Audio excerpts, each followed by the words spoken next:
America's pastime, Iowa pride, baseball's newest tradition. It's the Iowa's News Now Field of Dreams pregame special. This is heaven. Welcome back to the Field of Dreams. Mitch Fick here with Owen Sebring and Jeb Beecham. We're about an hour and a half, 2 hours away from the Chicago Cubs and Cincinnati Reds taking the field back there in Dyersville. It was 1 year ago tomorrow that Tim Anderson drilled a walk-off home run into the corn in right field to give the Chicago White Sox the 9-8 win over the New York Yankees. And over the next 30 minutes, we'll get you prepared for the second ever regular season game to be played in the state of Iowa. The pageantry of the Field of Dreams game is not exclusive to just fans and players. Even broadcasters will be soaking in the magic of tonight's game.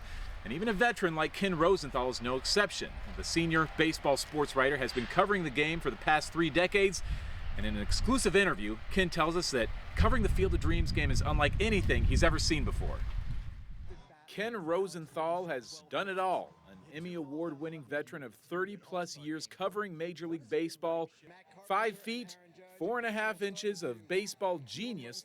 But last year's Field of Dreams game was a show unlike anything Rosenthal had covered in his career. Those moments when you fell in love with the game. If you ask me 5 to 10 most memorable games I've covered, that would be one of them. It was cool to be part of something that was being done for the first time. I don't think I heard you. Is this heaven? Yes, it is. Ken is no stranger to Eastern Iowa. My uncle used to teach at the University of Iowa, so when I was a kid, we would go visit him. But stepping onto the Field of Dreams for the first time, Ken was reliving childhood memories, just like so many others on that magical night last August. It was definitely kind of a once-in-a-lifetime thing. Even though we're going to do it again, it felt so fresh and so unique. And of course, I had seen the movie, like so many people have been touched by the movie. And to see the original site and then to see this ballpark they had built just a short walk away, it was breathtaking. The movie stars, the baseball stars, the walk-off. Last year's game was near perfection, and Kim will be part of this year's broadcast to see if they can do even better. I don't know if we can top it. Some of the biggest stars in the game, Aaron Judge, Tim Anderson, Giancarlo Stanton. The 2 teams this year aren't quite as accomplished. Their stars aren't quite as bright, but I am certain that from our perspective, Fox's perspective, we're going to put on a show. That's what we do, and that's what our people know how to do under any circumstances. And this is still a special circumstance. Only the second time this has been done. And I'm sure we have some tricks up our sleeve. You'll notice from that story that Ken Rosenthal is a man well known for his bow ties. For every park that Ken attends, he wears a specific tie to benefit a local charity. And tonight, Ken's going to be wearing a red and black bow tie to benefit the Variety Children's Charity of Iowa, a group that benefits special needs, at-risk, and critically ill children throughout the state of Iowa. If you build it, he will come. That iconic line was the basis for the Field of Dreams movie, which made this 190-acre farm turned baseball field world famous. But after a change in ownership last September, Go the Distance Baseball, led by MLB Hall of Famer Frank Thomas, is looking to take that line another step, as they hope to bring future generations of ball players and fans to Eastern Iowa. From Field of Dreams to Fields of Reality. The vision for me is the chance for girls and boys across the world to come here and enjoy this great venue, enjoy the Field of Dreams movie site, and then enjoy what we're planning in the future.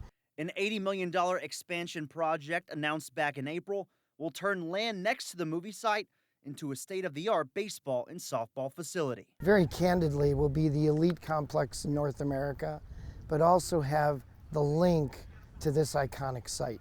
Turning Dyersville and the site into a whole new ballgame. It'll still be a small farming community, but it'll be more of a destination than ever before. A destination that over 30 years ago was once a simple farm owned by Don and Becky Lansing. We are grateful to them for helping facilitate what we knew the farm could be, all that it could be. So you're excited to see some more ball fields here, to get more kids to come to the site? Very much so. Our dream was small, but these guys have taken it to the level that we could only have imagined. 9 fields for baseball and softball, dorms, and a boutique hotel will be built around the site, while preserving its iconic look. So we see the Field of Dreams, we see the plans also for the new complex. You have the corn in the outfield. Why is that important to keep that?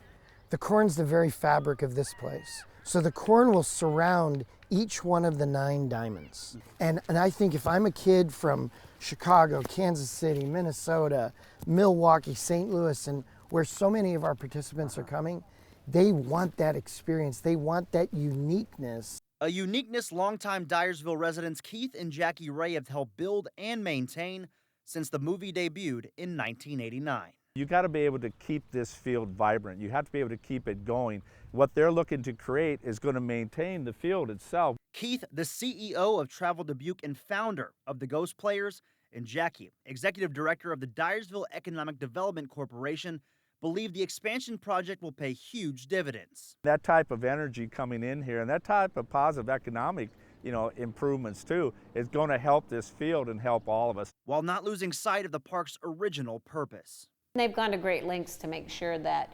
happens, that the fan who just wants to come and sit on the bleachers and dream can still do that. A dream that began in 1989 and is still growing today. We believe in what this glorious game has done for us. We want to give back, and this place is the vehicle to do it. While that is being built for the site's promising future, here near downtown Dyersville, something else has been built to help honor its past. Dyersville Economic Development Executive Director Jackie Ray gave me a tour of the new If You Build It exhibit, which celebrates the magic of the movie. Dwyer Brown, who played John Kinsella in the movie, had purchased this building. The state of Iowa helped with a Catalyst grant, so made the commitment to renovate this building. And I thought this was the perfect spot, not only because he was in the movie, but also because it was a really cool building. Why was it big for you guys to kind of keep the Field of Dreams here inside of this? Well, we wanted to give people a chance. We wanted to preserve a lot of the stories. So you'll see throughout the museum, not only is there stories on, the book and the name change and how they chose the site. There's this whole wall that shows the Black Sox scandal, so it helps people understand the backstory behind the movie. This is one of only 2 balls. We have this that are from the 2 known baseballs that were used in the 1919 World Series, and we have one of them housed here. And then over here is kind of some behind-the-scenes stories. These are all local people. Sue Riddell is the one who actually found the site, and she was instrumental. I mean, Phil Alden Robinson said, "We would not be at the Academy Awards if it were not for you."